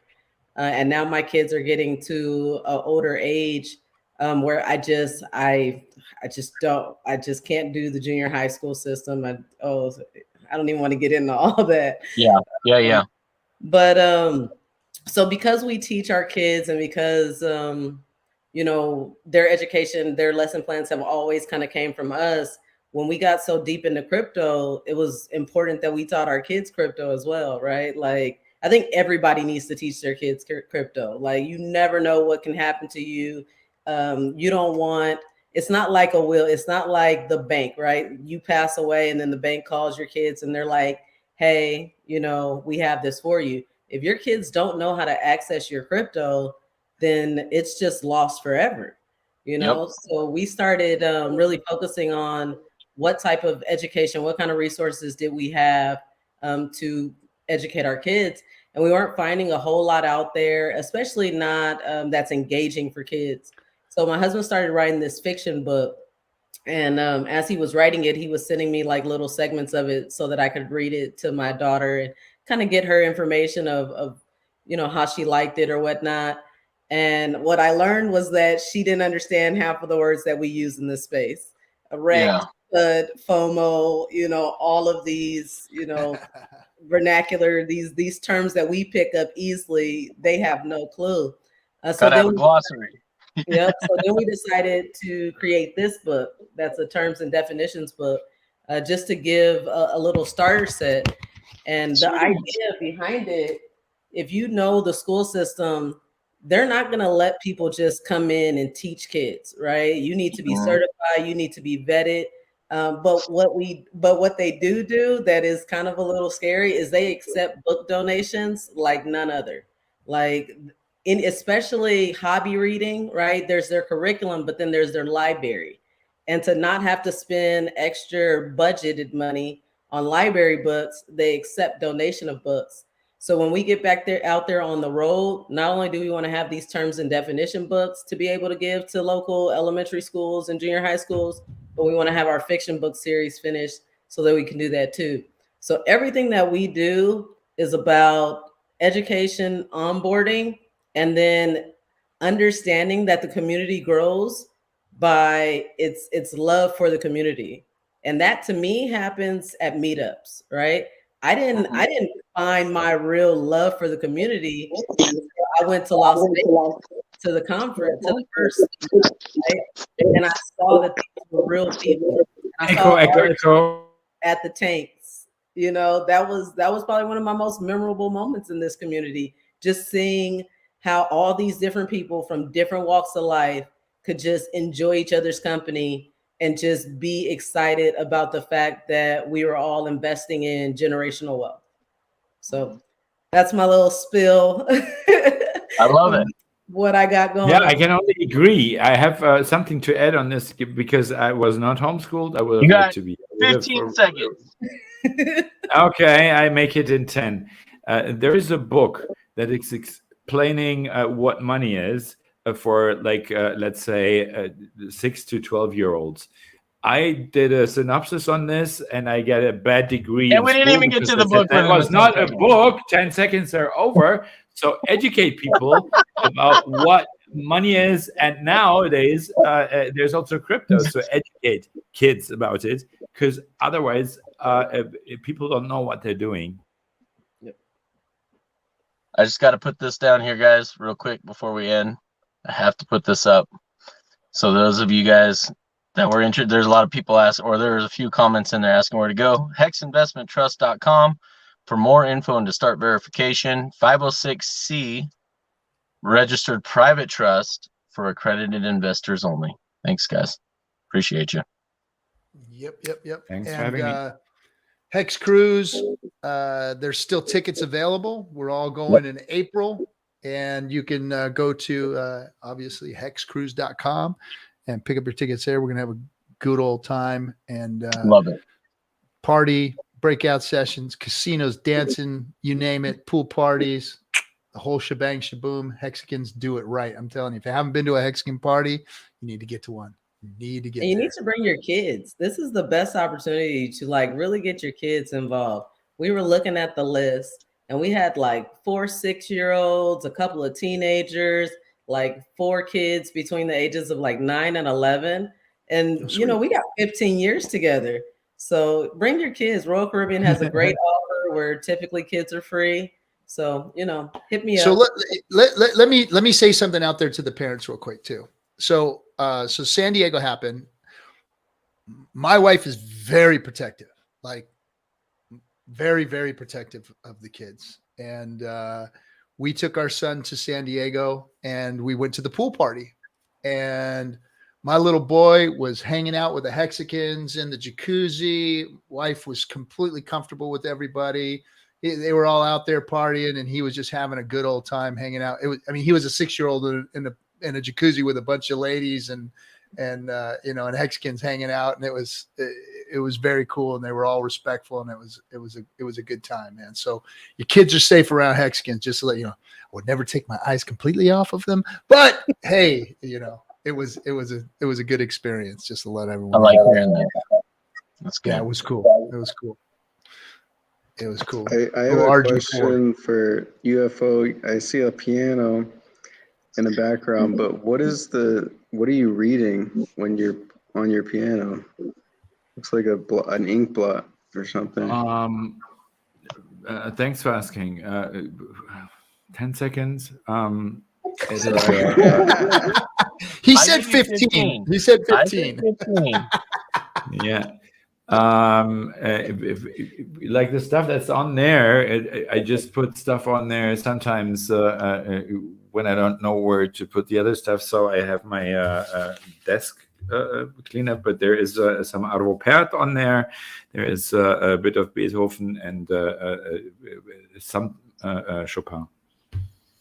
Right on. And I'm not reading. Have you play some classical for us one of these days? Heck yeah. Yeah, that'd be great. It'd be really good is if you play some classical during an outro. Yeah,